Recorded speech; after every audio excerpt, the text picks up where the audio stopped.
अपना कदम सक्सेस की ओर मार्गदर्शन कोचिंग इंस्टीट्यूट के साथ। मार्गदर्शन कोचिंग इंस्टीट्यूट बिहार में एकमात्र कोचिंग संस्थान IIT and medical entrance exam के लिए।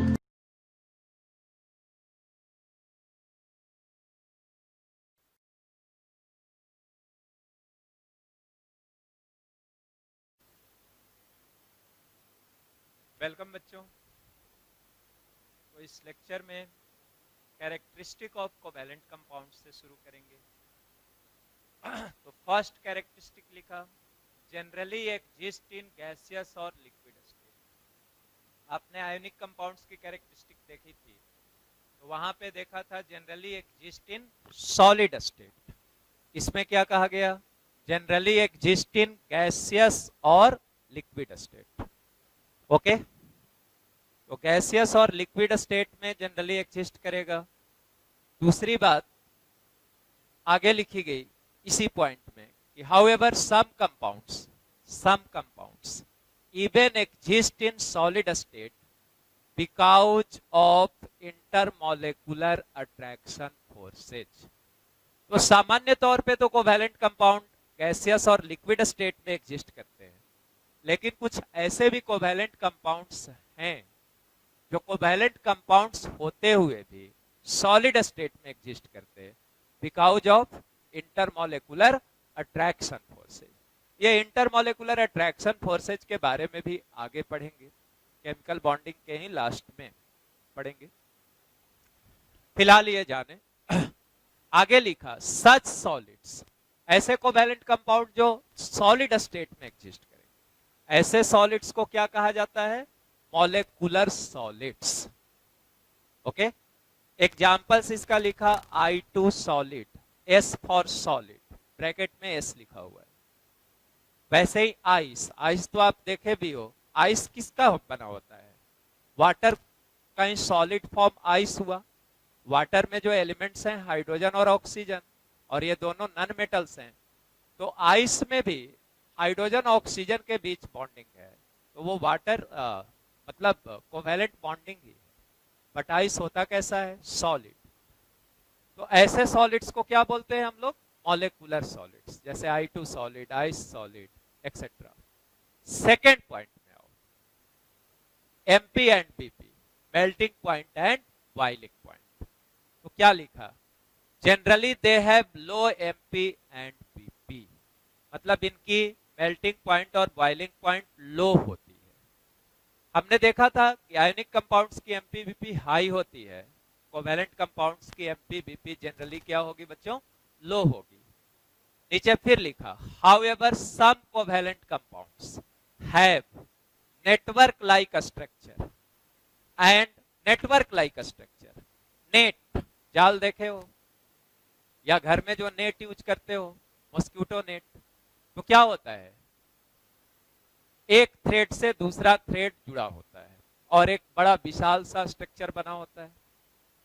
तो कहा कि however some covalent compounds have network like structure,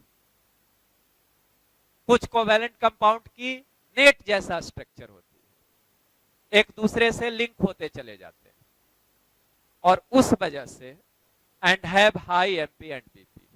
generally तो इनकी MP-BP लो होती है क्योंकि ये गैसियस या लिक्विड स्टेट में पाए जाते हैं, लेकिन कुछ कोवैलेंट कंपाउंड्स जिनकी नेटवर्क लाइक स्ट्रक्चर होगी उनकी MP-BP हाई होगी। जैसे एग्जांपल लिखा, आप बस इनको जान करके याद रखना है, डायमंड ग्रेफाइट। आपको डायमंड ग्रेफाइट के बारे में भी बतलाया जाएगा आगे चलने पे। तो इनकी नेटवर्क लाइक स्ट्रक्चर होती है, और आपने सुना होगा कि डायमंड की जो मेल्टिंग पॉइंट होती है, बॉइलिंग पॉइंट होती है, ग्रेफाइट की जो मेल्टिंग पॉइंट, बॉइलिंग पॉइंट होती है, ये काफी हाई होती है। क्यों हाई होती है, क्योंकि इनमें नेटवर्क लाइक, जाल जैसा स्ट्रक्चर है, ढेर सारे मॉलिक्यूल्स आपस में लिंक होते हैं। ओके,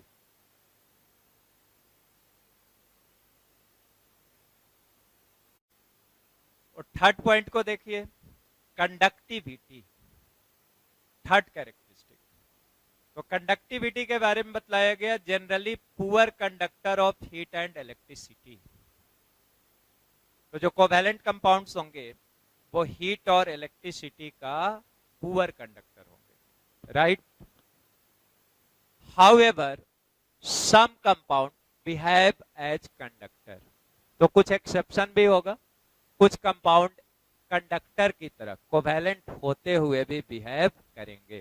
तो इसमें एक इंपॉर्टेंट एग्जांपल जो आप स्कूल से पढ़ते आए होंगे, ग्रेफाइट।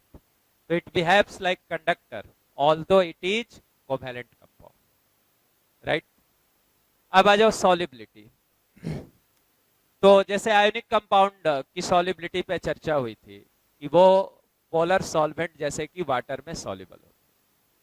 यहां लिखा गया generally not soluble in polar solvent like water.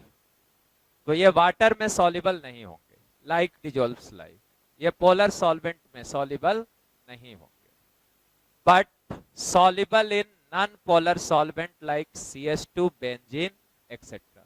CH2 को आप पढ़ेंगे कार्बन डाइसल्फाइड, इसका आप लेविस स्ट्रक्चर भी खुद से बनाएंगे।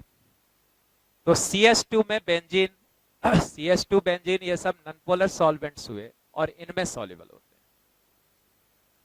तो सॉल्युबिलिटी के बारे में भी जान गए कि जनरली कोवैलेंट कंपाउंड्स वाटर में सॉल्युबल नहीं होंगे, नॉन पोलर सॉल्वेंट्स में सॉल्युबल होंगे जैसे CH2 बेंजीन एक्सेट्रा। एक बात यहां पे नोट करके लिख लोगे,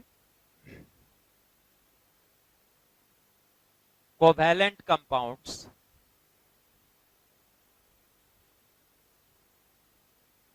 compounds do not produce ion on dissolving in water। तो पानी में डालने पे ये आयन प्रोड्यूस नहीं करेंगे, मतलब पानी में डालने पे ये आयंस में डिसोसिएट नहीं होंगे।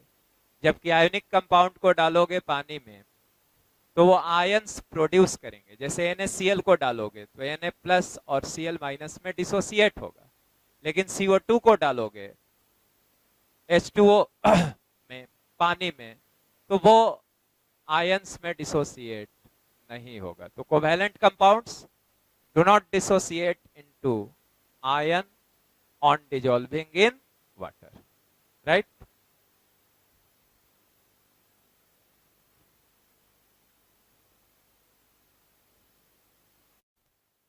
अब आइए कोऑर्डिनेट बॉन्ड।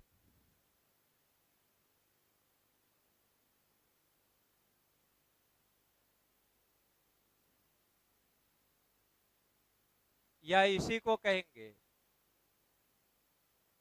Dative bond. तो पहले इसको डिफाइन करेंगे हम लोग। लिखो, a special type of covalent bond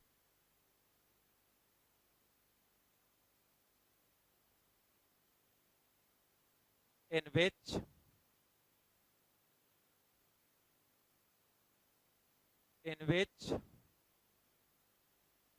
two shared electrons come from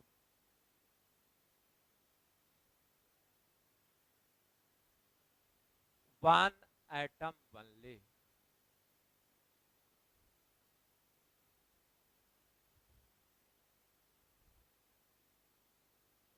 तो पहले इस डेफिनेशन को नोट कर लो और फिर मैं इसे एक्सप्लेन कर देता हूं।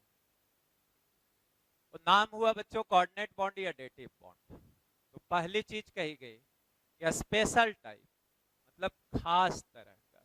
क्या होगा ये? Covalent bond. जैसे ही आपने कोवैलेंट बॉन्ड सुना, आप समझ गए कि यहां भी वैलेंस इलेक्ट्रॉन की साझेदारी की बात हो रही है। तो ये स्पेशल टाइप का कोवैलेंट बॉन्ड ही हुआ। अब क्या स्पेशल हुआ? तो पहले कोवैलेंट बॉन्ड आपको बहुत क्लियर है कि कोवैलेंट बॉन्ड में दो एटम्स के बीच इक्वल नंबर में इलेक्ट्रॉन्स की शेयरिंग होती थी।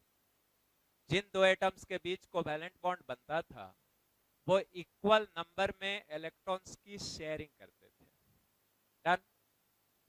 अब यहां पे कहा कि एक खास तरह का कोवेलेंट बॉन्ड, तो खास क्या हुआ, बॉन्ड है तब तो दो ही एटम के बीच बनेगा, तो इसकी खासियत ये हुई कि दो एटम के बीच एक पेयर इलेक्ट्रॉन्स की शेयरिंग होगी, एक पेयर इलेक्ट्रॉन मतलब दो इलेक्ट्रॉन की शेयरिंग होगी, और ये दोनों इलेक्ट्रॉन सिर्फ एक ही एटम का होगा। तो एक ऐसा कोवैलेंट बॉन्ड जिसमें दो एटम्स के बीच पेयर ऑफ इलेक्ट्रॉन्स की शेयरिंग होगी, और वो दोनों जो शेयर्ड इलेक्ट्रॉन्स होंगे they come from only one atom. Sharing दो इलेक्ट्रॉन की होगी, मतलब साझा होने के बाद वो दोनों ही एटम का इलेक्ट्रॉन होगा, लेकिन साझा करते वक्त उसको एक ही एटम लगाएगा। तो यही आगे लिखा है कि in which two shared electron come from one atom only. Okay, अब आइए एग्जाम्पल से मैं आपको समझाता हूं। जैसे ये ए है, ये बी है, ए और बी दो एटम्स हैं। अब यहां पे से की ए की ऑक्टेट कंप्लीट है, मैंने ऐसा कहा कि octet of A is complete, और इसके पास ये दो अनशेयर्ड इलेक्ट्रॉन दिखाया, ठीक है। ये बी की ऑक्टेट कंप्लीट नहीं है, इसके पास 6 इलेक्ट्रॉन्स हैं। बी के पास कितने इलेक्ट्रॉन्स? 6 इलेक्ट्रॉन्स। ए की कंप्लीट ऑक्टेट है, ये इसके पास अनशेयर्ड इलेक्ट्रॉन्स हैं, या यूं कह लो कि लोन पेयर है। बी की ऑक्टेट कंप्लीट नहीं है, B has just 6 electrons in its valence shell. तो अब बी की ऑक्टेट कंप्लीट करने के लिए ए और बी के बीच इस दो इलेक्ट्रॉन की साझा होगी, शेयरिंग होगी। अगर ये दो इलेक्ट्रॉन ए बी के साथ शेयर कर लेता है तो 6 पहले से बी का था, 6 था, दो की शेयरिंग हो गई तो कितने हो गए? 8 बी का हो जाएगा। और ए को कोई फर्क नहीं पड़ेगा, क्योंकि इस साझा में दो इलेक्ट्रॉन की जो शेयरिंग हुई उसमें दोनों तो ए का ही था, तो ए के पास तो 8 था तो 8 ही रह जाएगा। तो ऐसा करने से बी की ऑक्टेट कंप्लीट हो गई और ए की ऑक्टेट एक्सपैंड नहीं की, मींस दोनों का काम हो। बट ये शेयरिंग हुई कैसी? ऐसी शेयरिंग जिसमें दोनों शेयर्ड इलेक्ट्रॉन सिर्फ एक एटम ए का था। हाँ, कोई बच्चा ऐसे सोच सकता कि ए की तो सर कंप्लीट ही है, दो जो डिफिशियंसी है, कमी है, वो बी के पास है, तो क्यों न ए ऐसा करे कि दो इलेक्ट्रॉन अपने वैलेंस शेल से बी को ट्रांसफर कर दे, कंप्लीट ट्रांसफर कर दे। तो अगर ए इन दो इलेक्ट्रॉन को कंप्लीटली बी के वैलेंस शेल में ट्रांसफर कर देता है तो बी की तो ऑक्टेट कंप्लीट हो जाएगी, क्योंकि 6 था, दो ट्रांसफर होने के बाद 8 हो गया। बट व्हाट अबाउट ए? ए के बारे में सोचिए, यहां पहले से 8 था, अगर दो ट्रांसफर कर देगा तो वैलेंस शेल में कितने बचेंगे? 6। तो अब आपको यह समझ में आया कि ए अपने दो इलेक्ट्रॉन को कंप्लीटली अगर बी को ट्रांसफर करेगा तो ऐसे में बी की ऑक्टेट तो कंप्लीट होगी, बट ए के पास 6 इलेक्ट्रॉन्स ही रहेंगे, मींस ए की ऑक्टेट कंप्लीट नहीं होगी। तो इससे आपने ये सीखा बच्चों, इससे आपने ये सीखा कि इस सिचुएशन में, जिस सिचुएशन की हम चर्चा कर रहे थे इतनी देर से, अगर ए और बी दोनों की ऑक्टेट कंप्लीट होनी है तो हमारे पास एक ही रास्ता है, और वो क्या है?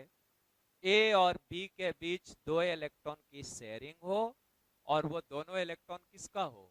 ए का हो। ठीक है, तो ये शेयरिंग मैंने दिखा दिया है, ये शेयरिंग, ये ए साइड में है, मतलब ये दोनों शेयर्ड इलेक्ट्रॉन्स ए के हैं। अब इसी को बॉन्ड के टर्म में ऐसे दिखाते हैं हम लोग, ए हो गया, ये दो इलेक्ट्रॉन जो शेयर कर रहा था, शेयर करके ये कर क्या रहा है, बी को दे रहा है। तो शेयर करके ये दोनों इलेक्ट्रॉन बी को दे रहा है। तो यही दिखाया गया, एक एरो से दिखाया गया। और इसी एरो को क्या बोलोगे, coordinate bond. This arrow is called coordinate bond. हाँ, ये कोऑर्डिनेट बॉन्ड हो गया आपका, राइट। अब आओ, ए शेयरिंग में एक लोन पेयर लगाया था, यूज किया था। तो जो एटम शेयरिंग में लोन पेयर लगाएगा उसको कहेंगे हम लोग डोनर एटम। Donor atom. और बी क्या कर रहा है, बी इस लोन पेयर को एक्सेप्ट किया है, तो इसको कहेंगे, बी को कहेंगे एक्सेप्टर एटम। तो मतलब ये डेटिव बॉन्ड में या कोऑर्डिनेट बॉन्ड में एरो का जो टेल होगा, टेल पूंछ, वो डोनर एटम के टू आर्ट्स होगा। ए डोनर एटम है आपका, और एरो की जो हेड होगी वो एक्सेप्टर एटम के टू आर्ट्स होगा। क्लियर। तो कोऑर्डिनेट बॉन्ड को एक एरो से डिनोट करेंगे। एरो की जो हेड होगी वो पॉइंट करेगी टुवर्ड्स एक्सेप्टर एटम, और एरो की जो टेल होगी बच्चों वो किसके तरफ, डोनर एटम की तरफ, राइट। अब आओ एक और कंडीशन की बात करो। एक कंडीशन क्लियर हुआ कि अगर दो एटम्स के बीच कोऑर्डिनेट बॉन्ड बन रहा है तो एक की ऑक्टेट इनकम्प्लीट होनी चाहिए, मतलब एक के पास 6 इलेक्ट्रॉन होनी चाहिए और दूसरे की ऑक्टेट कंप्लीट होनी चाहिए, साथ साथ उसके पास लोन पेयर होनी चाहिए। क्योंकि कोई इलेक्ट्रॉन देने को रहेगा बी ए के पास, ये दो बचा हुआ था तभी तो बी के साथ शेयर किया। अगर ये बचा नहीं रहता तब कैसे शेयर करता, पहले से ये शेयरिंग में यूज किया हुआ रहता, तब बी के साथ ए कोई इलेक्ट्रॉन शेयरिंग नहीं कर सकता था।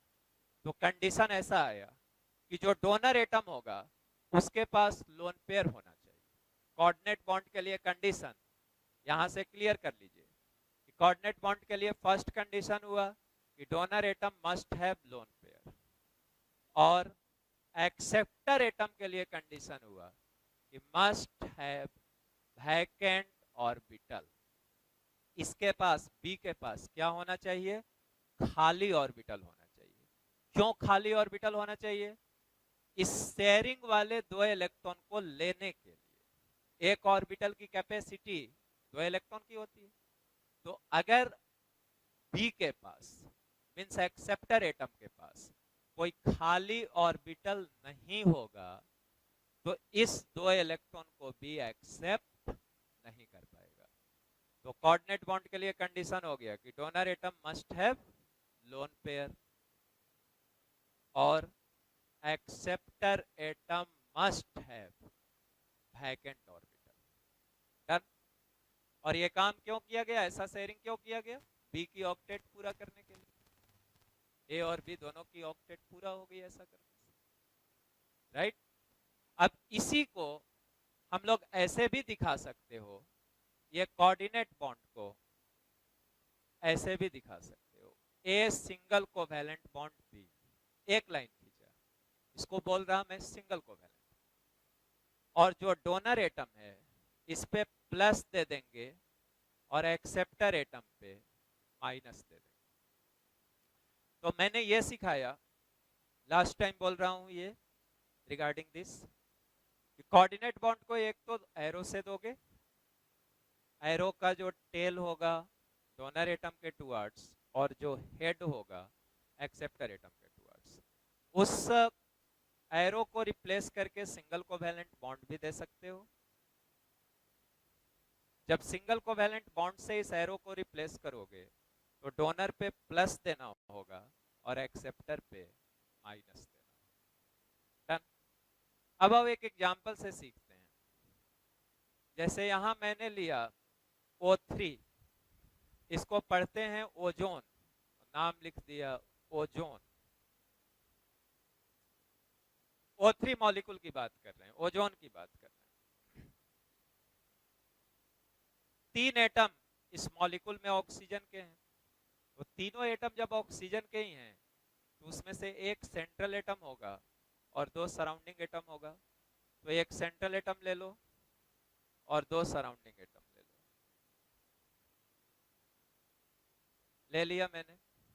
अब ये सोच लो कि ऑक्सीजन की वैलेंस शेल में कितनी इलेक्ट्रॉन्स होती है। तो ऑक्सीजन के वैलेंस शेल में 6 इलेक्ट्रॉन्स। ऑक्टेट से कितना कम है? 2।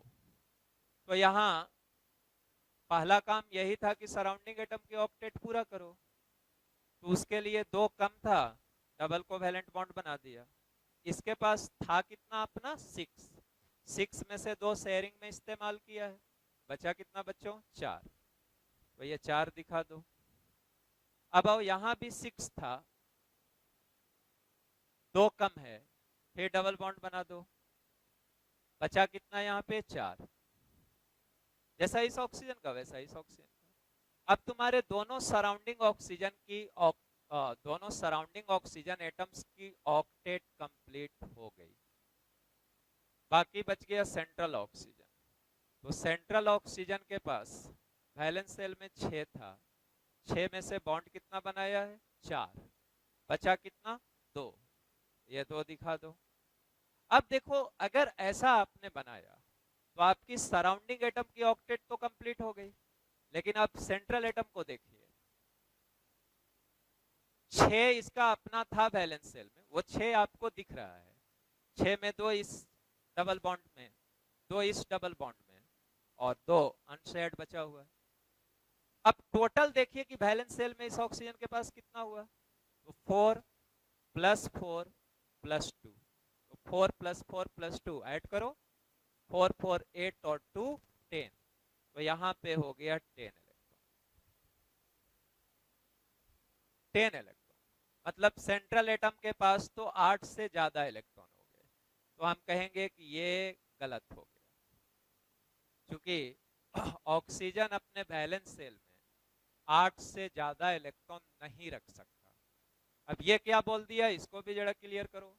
मैंने कहा कि ऑक्सीजन अपने वैलेंस शेल में 8 से ज्यादा इलेक्ट्रॉन नहीं रख सकता।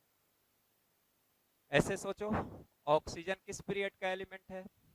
Second period. अब सेकेंड पीरियड है means second shell valence shell है। सेकेंड सेल वैलेंस सेल है तो वहां पे ऑर्बिटल्स हैं 2s और 2p, right? Oxygen second period element, it means valence shell of oxygen is second cell. It means valence orbitals of oxygen are 2s and 2p. Oxygen के valence shell में जो orbitals हैं वो सिर्फ 2s और 2p हैं।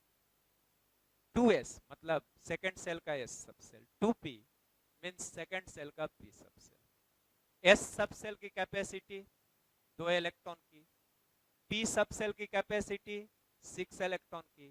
तो 2 + 6 maximum कितना रह सकता है? 8। तो किसी भी एलिमेंट का, नॉट जस्ट ऑक्सीजन, किसी भी एलिमेंट का अगर सेकेंड सेल वैलेंस सेल हो, इसी को दूसरे शब्दों में कहो कि कोई भी एलिमेंट अगर सेकेंड पीरियड का एलिमेंट है, क्योंकि जब सेकेंड पीरियड का एलिमेंट रहेगा तभी तो उसका वैलेंस सेल सेकेंड सेल होगा। तो अगर कोई एलिमेंट सेकेंड पीरियड का एलिमेंट है तो उसका वैलेंस सेल सेकेंड सेल हुआ, और जब उसका वैलेंस सेल सेकेंड सेल हुआ तो सेकेंड सेल में मैक्सिमम आप 8 इलेक्ट्रॉन ही रख सकते हैं। किसी ने कहा क्यों? तो कहेंगे कि सर सेकेंड सेल में जो ऑर्बिटल्स होंगे वो 2s और 2p ही होंगे। 2s की कैपेसिटी मैक्सिमम 2 इलेक्ट्रॉन की, 2p की कैपेसिटी मैक्सिमम 6 इलेक्ट्रॉन की। तो 2s में 2 + 2p में 6, तो 2 + 6 मिलके कितने रहेंगे? 8 इलेक्ट्रॉन्स। तो इसीलिए सेकेंड पीरियड का कोई भी एलिमेंट कभी भी अपने ऑक्टेट को एक्सपैंड नहीं कर सकता। सेकेंड पीरियड का कोई भी एलिमेंट कभी भी अपने ऑक्टेट को एक्सपैंड नहीं कर सकता। ऑक्टेट को एक्सपैंड नहीं कर सकता कहने का मतलब यह हुआ कि सेकेंड पीरियड के किसी भी एलिमेंट में वैलेंस सेल में 8 से ज्यादा इलेक्ट्रॉन कभी भी नहीं रह सकता। अगर 8 से ज्यादा इलेक्ट्रॉन हुआ मीन्स वो गलत है। क्यों नहीं हो सकता? कई बार रीजन बतलाया कि सेकेंड पीरियड का है, ये लास्ट टाइम हुआ। सेकेंड पीरियड का है तो वैलेंस सेल सेकेंड सेल है, वैलेंस सेल सेकेंड सेल है तो उसमें 2s और 2p ऑर्बिटल्स हैं। 2s की कैपेसिटी 2 इलेक्ट्रॉन की, 2p की कैपेसिटी 6 इलेक्ट्रॉन की, और 2 + 6 मिलके कितने इलेक्ट्रॉन्स हुए? 8 इलेक्ट्रॉन्स। तो इसीलिए एक कंक्लूजन आया, second period elements can never expand their octet due to the absence of d orbitals in their valence shell. तो इस बात को मैं लिख भी देता हूं, मतलब यहां पे लिख देता हूं, second period element, second period elements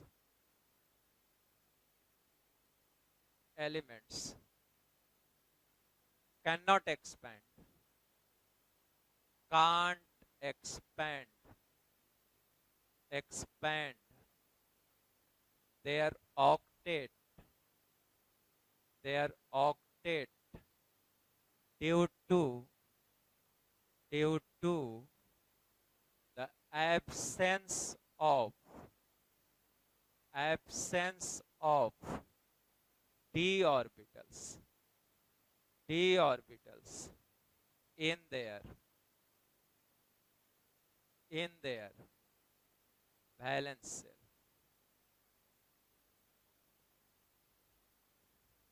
Due to the absence of d orbitals in their valence cell. तो ये बात अब कभी नहीं भूलेंगे, दिस इज वेरी इंपॉर्टेंट, और पूरी तरह से एक्सप्लेन किया। अब ये क्या लिख दिया? Due to absence of d orbitals in their valence shell. इसके बारे में भी थोड़ा बोल देते। जैसे सेकंड सेल अपना वैलेंस सेल है अगर एलिमेंट सेकंड पीरियड का है तो, और सेकंड सेल में ऑर्बिटल सिर्फ s और p थे। s की कैपेसिटी 2, p की कैपेसिटी 6, और 2 और 6 जोड़ने पे कितना हुआ? 8। इसीलिए मैक्सिमम 8 रह सकता है। तो चूंकि सेकंड पीरियड में d ऑर्बिटल नहीं है वैलेंस सेल में, है कौन कौन? s और p है, और sp की मैक्सिमम कैपेसिटी 8 इलेक्ट्रॉन की। अगर d वैलेंस सेल में होगा तब वो अपने ऑक्टेट को एक्सपेंड कर सकता है, मींस वैलेंस सेल में 8 से ज्यादा इलेक्ट्रॉन रख सकता है। बट ये सेकंड पीरियड एलिमेंट में तो चूंकि d ऑर्बिटल वैलेंस सेल में है ही नहीं, तो सेकंड पीरियड एलिमेंट कभी भी अपने ऑक्टेट को एक्सपैंड नहीं करेंगे। आगे हम दिखाएंगे भी कि थर्ड पीरियड का अगर एलिमेंट होगा तो सुन लो अभी भी, जिससे वहां पे सुनो तो पूरी बात जल्दी से समझ में आ जाए। थर्ड पीरियड का एलिमेंट है या उसके नीचे के पीरियड का है, मतलब फोर्थ पीरियड का है, फिफ्थ पीरियड का है, सिक्स्थ पीरियड का है। तो थर्ड पीरियड की बात करेंगे हम लोग, तो अपना बैलेंस सेल थर्ड सेल हो गया, और थर्ड सेल में एस सब सेल भी है, पी सब सेल भी है, टी सब सेल भी है। अब फोर्थ पीरियड का है तो वहां भी एसपीडी सब है। अब एसपी और डी तीनों के होने से 8 इलेक्ट्रॉन से ज्यादा वो रख सकता है वैलेंस सेल। तो आप यहाँ पे ये सीख रहे हो कि अगर कोई एलिमेंट थर्ड पीरियड या उसके नीचे का है, मींस फोर्थ, फिफ्थ, सिक्स्थ, इन पीरियड्स का है, तो वो अपने ऑक्टेट को एक्सपैंड कर सकता है due to the presence of d orbitals in their balance shell. ये बात आगे लिखेंगे, फिलहाल समझ लिए, इतना तो समझ गए। अब चले आओ, हमारा फोकस्ड मॉलिक्यूल था जिसपे हम काम कर रहे थे, वो O3। ये देखा कि ऐसे बनाएंगे तो गलत हो जाएगा, क्योंकि सेंट्रल ऑक्सीजन के पास 10 इलेक्ट्रॉन होगा और सेकंड पीरियड एलिमेंट कभी भी अपने ऑक्टेट को एक्सपैंड नहीं कर सकता। तब है कि बनाएंगे कैसे, तो चलो गलती कहां हुई है, यहां तो ठीक था, डबल कोवेलेंट बॉन्ड बनाया तो, लेकिन दूसरे वाले का पूरा करने में इसका अगर 2 इलेक्ट्रॉन साझा किया तो यहाँ 8 से 2 बढ़ गया। तो अब हमको समझ में आ गया कि इसके पास 8 से 2 ही ज्यादा हुआ है, इसका तो गड़बड़ नहीं हुआ, इसका तो सही हुआ ही, इसका तो 6 था, 8 के लिए 2 चाहिए था, यहाँ 2 बढ़ा है। तो इस समस्या का समाधान कर सकते हैं, डबल बॉन्ड के जगह पे क्या बना दो, कोऑर्डिनेट बॉन्ड। तो इसका एक्सपैंड नहीं करेगा क्योंकि तब इससे नहीं मिलेगा कोई। ओके, तो आओ यहाँ पे O3 का अब बना लिए O O O, हमने एक डबल बॉन्ड बना दिया, और डबल बॉन्ड बनाने से देखो क्या हो गया, इसकी ऑक्टेट कंप्लीट, इसकी भी ऑक्टेट कंप्लीट हो गई सेंट्रल एटम की, क्योंकि 6 अपना था, 2 शेयर कर लिया, तो 6 और 2 क्या हो गया, 8। और इसके बारे में मालूम है कि ऑक्टेट को एक्सपैंड कर नहीं सकता, तो अब यहाँ पे आगे कोवैलेंट बॉन्ड नहीं बनाएंगे। अब क्या बचा उस इलेक्ट्रॉन को पहले सोच लें, 6 में से यूज कितना किया, 2, बचा कितना, 4, तो 4 में ये 2 दिखा दिया और 2 यहाँ लाया, ये 4 दिखने लगा। अब इसको देखो, इसके पास कितना था, 6 था, चाहिए कितना, 2।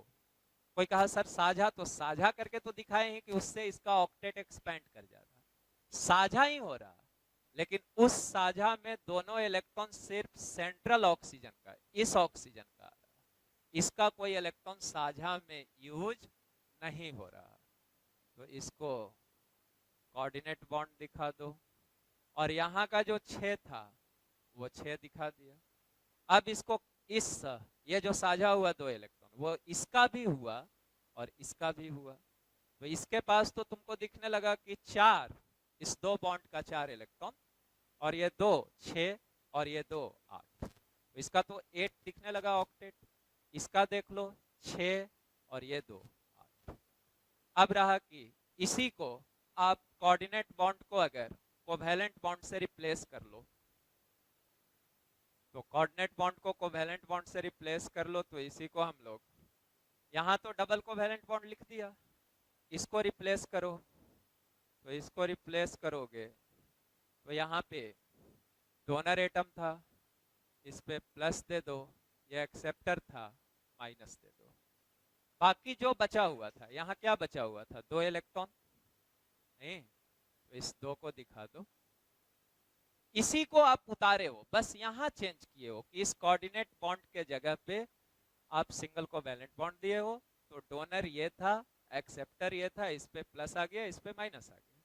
बाकी चीजें जैसी यहाँ थी वैसी ही इसमें उतार लेना है, रीराइट कर लेना है। तो यहाँ 2 जो बचा हुआ था लिख दिए, अब यहाँ कितना, 6, ये क्या हो गया, 6, डन। अब थोड़ा तुमको और एक बात यहाँ पे सिखा दे, देखो अब कोई तुमसे कहता कि क्या यहाँ हमको समझा सकते हो कि ऑक्टेट पूरा हुआ है इस स्ट्रक्चर को देख के, तो कहेंगे हाँ। कहा कैसे, तो ऐसे देखो समझाएंगे, तुम खुद भी समझो। इस ऑक्सीजन पे क्या आया बच्चों, प्लस आया है, कितना प्लस, 1 प्लस। प्लस का मतलब क्या, 1 इलेक्ट्रॉन निकाला गया, तो कहोगे कि ये O नहीं है बल्कि O प्लस है, मतलब ऑक्सीजन के वैलेंस सेल में 6 था, O प्लस के वैलेंस सेल में कितना हुआ, 5 हो गया, 6 से 1 घटा लो, 1 प्लस आया तो 1 घटा लो, तो O प्लस के वैलेंस सेल में कितना हो गया, 5। अब देखो कि इसका 5 दिख रहा है तुम्हें या नहीं दिख रहा है, वैसे देखो ये डबल बॉन्ड दिख रहा है, तो 5 में 2 यहाँ यूज हुआ है, ये सिंगल बॉन्ड दिखा, 1 यहाँ यूज हुआ है, तो 5 में कितना यूज हो गया, 3 यूज हो गया, 2 यहाँ 1 यहाँ, और 2 बचा हुआ अनशेयर्ड। तो पहली बात कि O प्लस के पास 5 होना चाहिए था, 5 आपको दिखने लगा, 2 1 3 और 2 5, फर्स्ट थिंग ये हुआ। सेकेंड थिंग कि ऑक्टेट पूरा हुआ कि नहीं, तो गिनो 4, 2 6, एक बॉन्ड में 2 इलेक्ट्रॉन और 2 अनशेयर्ड वाला, 8 हो गया। 4 + 2 + 2, 8 इलेक्ट्रॉन कंप्लीट हो गया। अब फिर यहां पे आओ, इसका क्लियर, यहां पे आओ, इसका अब तुमको देखना है कि ये सही है नहीं है। किसी ने कहा यहाँ ऑक्टेट को एक्सप्लेन करो, मैं नहीं समझा या तुम खुद नहीं समझे, तो ऐसे करो। यहाँ वो पे क्या आया है बच्चों, माइनस, कितना माइनस, 1 माइनस। ओ माइनस का मतलब क्या हुआ, वैलेंस सेल में 1 इलेक्ट्रॉन ऐड हुआ। ऑक्सीजन के पास वैलेंस सेल में था कितना, 6 था, 1 ऐड हुआ तो कितना हो गया, 6 1 7, ठीक है। तो यहाँ 7 हो गया। अब पहले ये चेक करना सीखो कि 7 हुआ तो 7 तुम्हें वहां दिख रहा है या नहीं दिख रहा है। तो देखो 7 में 1 तो बॉन्ड में दिख रहा है, सिंगल बॉन्ड है तो 1 हुआ ना इसका, सिंगल कोवैलेंट बॉन्ड में, तो 1 इस बॉन्ड में, बाकी 6, बाकी 6 है यहाँ, तो 7 तुम्हें दिखने लगा। इसके वैलेंस सेल में O माइनस के पास वैलेंस सेल में जो 7 इलेक्ट्रॉन्स थे वो आपको दिख गया कि एक इस बॉन्ड में और 6 बचा हुआ, 7 दिख गया। अब रह गई बात ऑक्टेट की, गिन लो, 2 और 6 8, ऑक्टेट भी हो गया। तो आपको इस स्ट्रक्चर से भी मैंने काउंट करना सिखाया, जो कि बहुत इंपॉर्टेंट है। तो आप इतनी बातों को पूरी तरह समझ गए, ओके। कितना देर हुआ जी,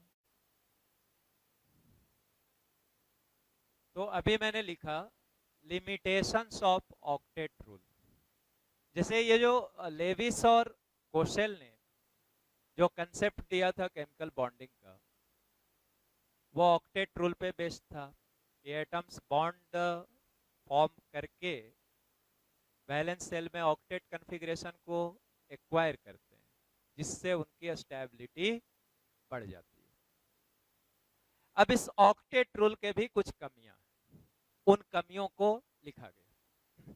तो पहला कहा इनकम्प्लीट ऑक्टेट, तो ये क्या होता है इसको समझते हैं। इनकम्प्लीट ऑक्टेट कंप्लीट नहीं होना, मतलब किसी मॉलिक्यूल में सेंट्रल एटम के पास 8 से, ऑक्टेट मींस 8, तो किसी मॉलिक्यूल में सेंट्रल एटम के पास अगर 8 से कम इलेक्ट्रॉन है तब उसको बोलोगे ऑक्टेट इनकम्प्लीट है। याद हो गया, समझ भी गए। ऑक्टेट इनकम्प्लीट होना मींस सेंट्रल एटम के पास वैलेंस सेल में 8 से कम इलेक्ट्रॉन होना, इसी को कहेंगे इनकम्प्लीट ऑक्टेट। या ऐसे स्पेसीज को और एक नाम से जानोगे, हाइपोवैलेंट, हाइपोवैलेंट स्पेसीज, हाइपोवैलेंट स्पेसीज। इनकम्प्लीट ऑक्टेट वाले को और क्या बोलोगे, हाइपोवैलेंट स्पेसीज। जैसे देखो मैंने लिखा है BCl3, यहां सेंट्रल एटम आपका बोरॉन है। अब ये सोचो कि बोरॉन की वैलेंस सेल में इलेक्ट्रॉन्स कितने हैं, तो आप ऑल एट वंस कहोगे 3, 2 3, 5 एटॉमिक नंबर था, 1s2 2s2 2p1, तो 2s2 2p1 3 वैलेंस इलेक्ट्रॉन, और सराउंडिंग एटम 3 क्लोरीन है, तो तीनों क्लोरीन के साथ एक एक इलेक्ट्रॉन की शेयरिंग कर लिया। क्योंकि क्लोरीन के वैलेंस सेल में तो 7 हैं ही बच्चों, तो वो बोरॉन के साथ एक इलेक्ट्रॉन का शेयरिंग करके अपना ऑक्टेट पूरा कर लिया। तो तीनों क्लोरीन एक एक इलेक्ट्रॉन की बोरॉन के साथ शेयरिंग कर लिया, बोरॉन की भी तीनों यूज हो गई। और जब बोरॉन की तीनों यूज हो गई तो 3 शेयर करके बोरॉन के पास टोटल कितना हुआ, तो 6 इलेक्ट्रॉन। तो यहां इसके पास 6 इलेक्ट्रॉन है, मींस ये कि बोरॉन की ऑक्टेट कंप्लीट नहीं है, फिर भी ये एक स्टेबल मॉलिक्यूल है, पाया भी जाता है और स्टेबल भी है। जबकि लेविस और कोसेल ने कहा था कि सिर्फ बॉन्ड फॉर्मेशन इसीलिए होता है, या एटम्स कंबाइन करके मॉलिक्यूल का फॉर्मेशन इसीलिए करते हैं कि ऐसा करके वो अपनी ऑक्टेट या डुप्लेट पूरा कर सके। तो यहाँ तो सेंट्रल एटम की ऑक्टेट कंप्लीट नहीं है, but still this molecule is stable, exist भी करता है, स्टेबल। तो ये इसकी कमी हुई, लिमिटेशन हुई ऑक्टेट रूल के। BF3 में भी वही है, क्लोरीन फ्लोरीन दोनों तो 7 इलेक्ट्रॉन ही वैलेंस सेल में होगा, तो वही 3 को वैलेंट बॉन्ड बनाया, तो यहाँ भी कितना हो गया 6। अब आओ अल्युमिनियम के बारे में। अल्युमिनियम भी बोरॉन के ही ग्रुप का नेक्स्ट एलिमेंट है। तो अल्युमिनियम में भी वैलेंस सेल में 3 इलेक्ट्रॉन, यहाँ 3 बार क्लोरीन आया है, तो यहाँ भी कितने इलेक्ट्रॉन हो गए बच्चों 6 इलेक्ट्रॉन। तो इन सभी के वैलेंस सेल में 6 ही इलेक्ट्रॉन है।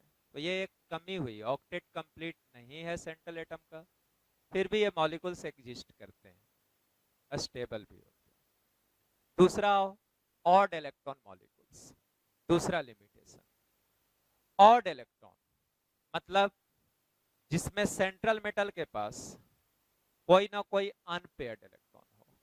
तो जब भी सेंट्रल एटम के पास अनपेयर्ड इलेक्ट्रॉन होगा, तो ऐसे मॉलिक्यूल्स में भी ऑक्टेट रूल फॉलो नहीं होगा। मीन सेंट्रल एटम का ऑक्टेट ऑड इलेक्ट्रॉन मॉलिक्यूल में कभी भी कंप्लीट नहीं होगा। तो जैसे देखो NO2, क्यों ऑड इलेक्ट्रॉन बोलोगे ये भी सीख लो। टोटल इलेक्ट्रॉन ऑड नंबर में है। जैसे नाइट्रोजन की टोटल इलेक्ट्रॉन 7, ऑक्सीजन की 8, 2 ऑक्सीजन है, 8 2 जा 16 प्लस 7 23। तो 23 इलेक्ट्रॉन NO2 में था, मतलब टोटल इलेक्ट्रॉन की संख्या क्या है, ऑड है। तो ये ऑड इलेक्ट्रॉन वाले जितने भी मॉलिक्यूल्स होंगे, किसी में भी ऑक्टेट रूल फॉलो नहीं होगा। डन। तो अब देख लो, जैसे NO2 को मैंने दिखाया, सेंट्रल एटम नाइट्रोजन है, सराउंडिंग ऑक्सीजन 2 था, दोनों को दिखाया। एक जगह डबल कोवैलेंट बॉन्ड, दूसरे जगह कोऑर्डिनेट बॉन्ड, इसकी ऑक्टेट कंप्लीट हो गई। समझ गया? 6 अपना था, 2 बॉन्ड बनाया, ऑक्टेट फिनिश। अगर दिखाना चाहते तो यहाँ 2 लोन पेयर है। अब देखो यहाँ भी 6 था, कोऑर्डिनेट बॉन्ड बनाया, ये एरो है, तो इसका कोई इलेक्ट्रॉन लगा नहीं शेयरिंग में, तो इसके पास तो 6 का 6 बचा हुआ है ही। तो यहाँ रहा 6। डन। अब आ जाओ, ये कोऑर्डिनेट बॉन्ड से इसे 2 मिला, तो ऑक्टेट इसकी पूरा हो गई। कम टू दिस नाइट्रोजन, अपनी बैलेंस इलेक्ट्रॉन नाइट्रोजन की 5, यहाँ 2 शेयरिंग में यूज किया, यहाँ भी 2 शेयरिंग में यूज किया, यहाँ अकेले यूज किया है। इस कोऑर्डिनेट बॉन्ड में सिर्फ नाइट्रोजन का ही 2 इलेक्ट्रॉन शेयरिंग में यूज हुआ, तो 2 यहाँ 2 यहाँ 4, और एक बचा हुआ दिखाया गया है, तो एक अनपेयर्ड हुआ ना, तो यही अनपेयर्ड दिखाया गया। 4 तो यूज हो गया और एक अनपेयर्ड दिखाया गया। समझ गया होगा? अब इसमें देखो कि क्या ऑक्टेट पूरा हुआ है, तो 4 2 6 और 1 7, ऑक्टेट कंप्लीट नहीं है। लेकिन NO2 भी एग्जिस्ट करता है, तो ये ड्रॉबैक हुआ, कमी हुआ, लिमिटेशन हुआ किसका, ऑक्टेट रूल का। NO nitric oxide, neutral oxide है, आपको पढ़ाए हैं पीरियोडिक प्रॉपर्टीज में। अब यहाँ पे देखो, यहाँ डबल बॉन्ड बना दिया, तो इसका तो ऑक्टेट पूरा हो गया। 6 अपना था, 2 शेयरिंग में, 4 बचा हुआ, 4 2 6 2 8 पूरा। कम टू नाइट्रोजन, नाइट्रोजन का अपना 5 था, 2 शेयरिंग में, एक लोन पेयर और एक अनपेयर्ड। ये क्या हो गया तुम्हारा, अनपेयर्ड इलेक्ट्रॉन। वैसे ही यहाँ ये क्या है, अनपेयर्ड इलेक्ट्रॉन। यहाँ भी ऑक्टेट नहीं पूरा है, आप गिन लो, 4 2 6 और 1 7, तो इनकम्प्लीट ऑक्टेट। अब आओ ClO2 लिखा गया, ClO2 क्लोरीन डाइऑक्साइड। देखो यहाँ बच्चों, ऑक्सीजन का तो ऑक्टेट पूरा हो गया, आपको 4 अनशेयर्ड दिख रहा है और डबल बॉन्ड दिख रहा है, तो 4 + 4 8, यहाँ भी वही है, ये सब अब दिखने लगा। अब आप क्लोरीन का बैलेंस सेल में कितना था, बैलेंस सेल में टोटल था 7 में कितना बॉन्ड बना चुका, 7 में 4 इलेक्ट्रॉन बॉन्ड बनाने में यूज किया, बाकी बच गया 3 वैलेंस शेल का। तो एक यहां दिखाए हैं अनपेयर्ड और एक यहां पे दिखा देते हैं लोन पेयर होगा। तो यहां भी ये इलेक्ट्रॉन जो है अनपेयर्ड है, तो इसीलिए इनको ऑड इलेक्ट्रॉन मॉलिक्यूल कह रहे हैं। मतलब तुमने ये भी सीखा कि ऐसे जो भी मॉलिक्यूल्स जिनमें टोटल इलेक्ट्रॉन की संख्या ऑड इलेक्ट्रॉन्स है, उनके पास जरूरी तौर पे अनपेयर्ड इलेक्ट्रॉन रहेगा, राइट। अब यहां देख लो कि क्या ऑक्टेट पूरा है, तो 4 4 8 2 10 और 1 11, ऑक्टेट कंप्लीट नहीं। तो ये सब ऑक्टेट रूल को, जितने भी ऑड इलेक्ट्रॉन मॉलिक्यूल्स होंगे, दे ऑल विल डिसोबे और डिसफॉलो ऑक्टेट रूल। थर्ड में आओ, का एक्सपेंडेड ऑक्टेट, ऑब्लिक लिखा है या स्लैश कर लो, मतलब या एक्सपेंडेड ऑक्टेट मतलब समझ गया 8 से ज्यादा इलेक्ट्रॉन सेंट्रल एटम के पास, सराउंडिंग एटम ऑलवेज अपना ऑक्टेट पूरा करेगा। एक्सपेंडेड ऑक्टेट बोले तो मतलब हुआ सेंट्रल एटम की ऑक्टेट एक्सपैंड हुई, मींस सेंट्रल एटम के पास 8 से ज्यादा इलेक्ट्रॉन हुआ। इनकम्प्लीट ऑक्टेट बोले मींस सेंट्रल एटम के पास 8 से कम इलेक्ट्रॉन हुआ।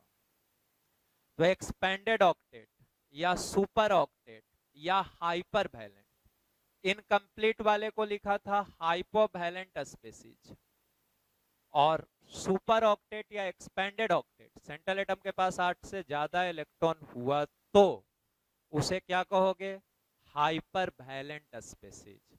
जैसे कुछ एग्जांपल लिखा PCl5, SF6, IF7, एक को दिखा देते हैं। जैसे PCl5 है तेरा, देखो तुम्हारा सराउंडिंग एटम क्लोरीन है जी,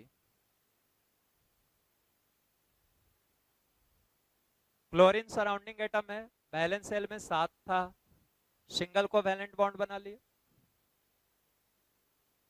क्लोरीन का ऑक्टेट पूरा। और हर क्लोरीन पे, अब हर जगह नहीं दिखाऊंगा, हर क्लोरीन पे 3 लोन पेयर है, हर क्लोरीन पे।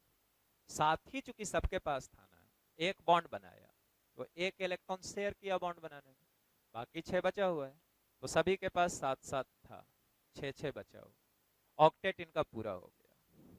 अब देखो इस क्रम में फॉस्फोरस कितना बॉन्ड बना लिया, 5, 1 2 3 4 5, दिख भी रहा है आपको। अब आओ कि फॉस्फोरस के वैलेंस इलेक्ट्रॉन्स कितने होते, तो फॉस्फोरस की 285, 15 एटॉमिक नंबर।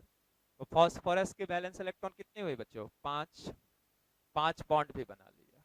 तो फॉस्फोरस के पास कोई अनशेयर्ड इलेक्ट्रॉन नहीं बचा, लेकिन टोटल इलेक्ट्रॉन गिन लो कितना हो गया, अनशेयर्ड तो नहीं बचा, 5 बॉन्ड बनाया और हर बॉन्ड में 2 शेयर्ड इलेक्ट्रॉन, तो टोटल इलेक्ट्रॉन फॉस्फोरस के पास गिना गया कितने हो गए, 10 इलेक्ट्रॉन्स।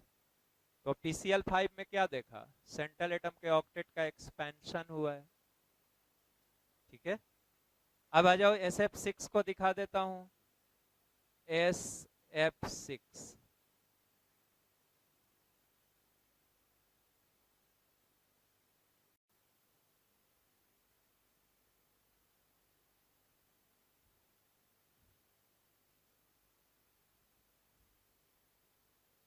और जैसे क्लोरीन के वैलेंस शेल में 7, वैसे ही फ्लोरीन के वैलेंस शेल में 7। तो फ्लोरीन एक बॉन्ड बना लिया तो 8 पूरा हो गया, ऑक्टेट तो सारे फ्लोरीन का पूरा, ये समझ गया ना। सल्फर का देखो कितना बॉन्ड बना लिया है, 6, वैलेंस शेल में इलेक्ट्रॉन्स कितने हैं, 6, सल्फर एटॉमिक नंबर 16, 286, 6 इलेक्ट्रॉन्स था वैलेंस शेल में, सभी 6 बॉन्ड फॉर्मेशन में यूज हो चुके, शेयर्ड हो चुके। तो यहां टोटल इलेक्ट्रॉन कितने हो गए, 12, ऑक्टेट एक्सपेंड किया। वैसे ही IF7 अगर दिखाओगे, IF7, तो IF7 दिखा लो,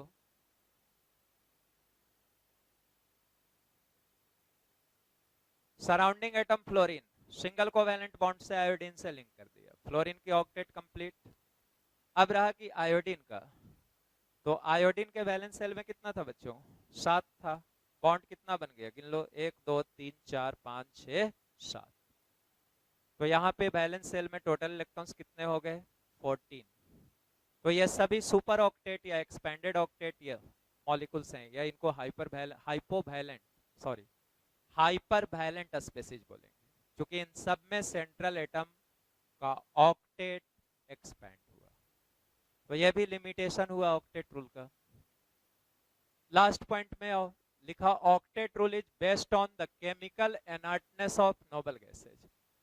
ऑक्टेट रूल के बारे में लेविस और कोसेल ने इसीलिए सोचा था, किसके बेसिस पे सोचा था, इनर्ट गैसेस के बेसिस पे। उनके वैलेंस शेल में 8 इलेक्ट्रॉन है, इसीलिए वो नॉर्मली बॉन्ड का फॉर्मेशन नहीं करते हैं। लेकिन आज के टाइम में यही लिखा है कि octet rule is based on the chemical inertness of noble gases. Chemically noble gases inert हैं, कंपाउंड का फॉर्मेशन नहीं करते हैं। बट दीज डेज, आज के समय, noble gases also forms compound like. आज तो नोबल गैसेज भी कंपाउंड नोबल गैसेज के भी मिले हैं। किनका किनका मिला है, जेनॉन और क्रिप्टॉन का। जैसे XCF2 पाया जाता है, XCF4 पाया जाता है, KrF2 पाया जाता है। तो ये भी एक ड्रॉबैक हुई, कमी हुई या लिमिटेशन हुई इसकी, ऑक्टेट रूल, राइट।